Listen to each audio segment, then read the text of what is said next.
आप देख रहे हैं उत्तराखंड लाइव न्यूज, खबरों की सच्चाई तक।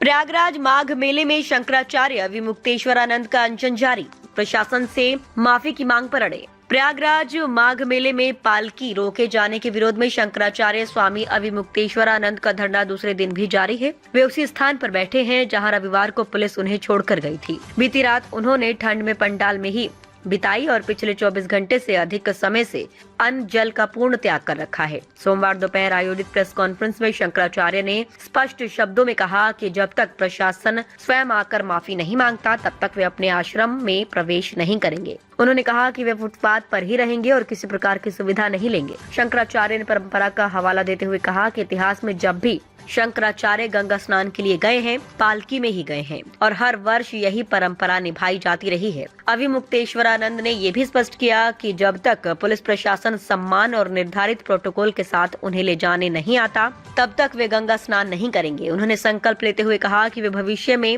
हर माघ मेले में प्रयागराज आएंगे, लेकिन किसी शिविर या आश्रम में नहीं ठहरेंगे और फुटपाथ पर ही अपनी व्यवस्था करेंगे। इससे पहले उनके मीडिया प्रभारी शैलेंद्र योगीराज ने बताया कि शंकराचार्य ने रविवार से कुछ भी ग्रहण नहीं किया है और अब तक कोई प्रशासनिक अधिकारी उनसे मिलने नहीं पहुंचा है। उन्होंने सुबह की पूजा और दंड तर्पण भी धरना स्थल पर ही किया।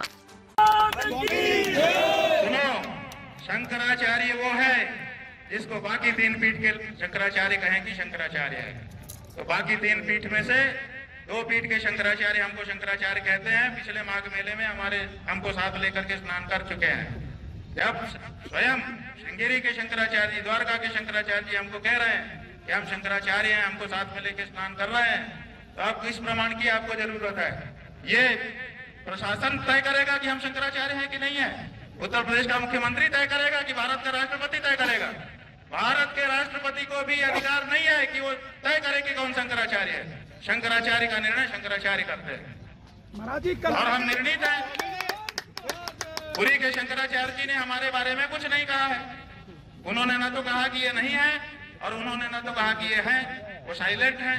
उनका जो एफिडेविट सुप्रीम कोर्ट में आया था, पहले बताया गया कि उन्होंने विरोध किया है। जब हम लोगों ने एफिडेविट की कॉपी निकाली, उसमें उन्होंने लिखा हुआ है कि हमसे कोई समर्थन मांगा नहीं गया, इसलिए हमने दिया नहीं है। उनका इतना ही वक्तव्य है।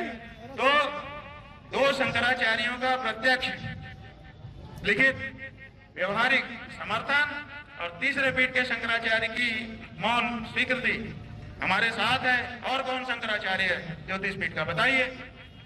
स्वामी जी हम हैं ज्योतिष पीठ के शंकराचार्य, निर्विवाद रूप से हैं। और अगर कोई विवाद उठाता है, इसका मतलब कि वो दूषित भावना वाला है।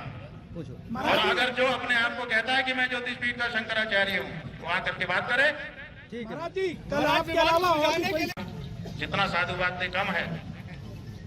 ज्योतिष पीठ के शंकराचार्य ने, अविमुक्तेश्वरानंद नाम के सन्यासी ने 12 बजे या 9:47 से जो घटना शुरू होती है, लगभग 11:30-12 बजे तक, जिसके बारे में वहां से हटा करके उन लोगों ने समझा कि खत्म हो गया। रात के 1 बजे तक पालकी पर बैठ करके मौका दिया। इतना मौका कौन देता है किसी को अपनी भूल सुधारने के लिए? बताइए। अगर भूल नहीं सुधारी गई है तो उसका जिम्मेदार हम नहीं है। हमने पूरा मौका दिया। अगर वो शाम तक भी आते और कहते कि गलती हो गई, चलिए कम से कम स्नान तो कर लीजिए, तो हम तैयार थे कि स्नान करने के लिए जाएंगे। हमने यहाँ पे सबको कह भी दिया था कि अगर वो आएंगे हम जाएंगे। बीच में कई लोग वार्ता के लिए भी आए, कुछ पत्रकार बंधु भी थे, कुछ प्रशासन के लोग थे, वो आए कि ऐसा करते तो ऐसा करते। हमने कहा हाँ महाराज जी, तो हमने पूरा मौका दिया। रात को 1 बजे तक हम बैठे रहे। अगर वो आते, आके हमको ले चलते, कह देते कि क्षमा याचना। क्षमा याचना शब्द ऐसा है कि वो कह भर दिया जाए, उसके जवाब की अपेक्षा नहीं होती है। अगर कोई कहते और लेके जाते, स्नान करा लाते, हम क्या करते? महाराज जी हमारा जीवन धन्य होता ना।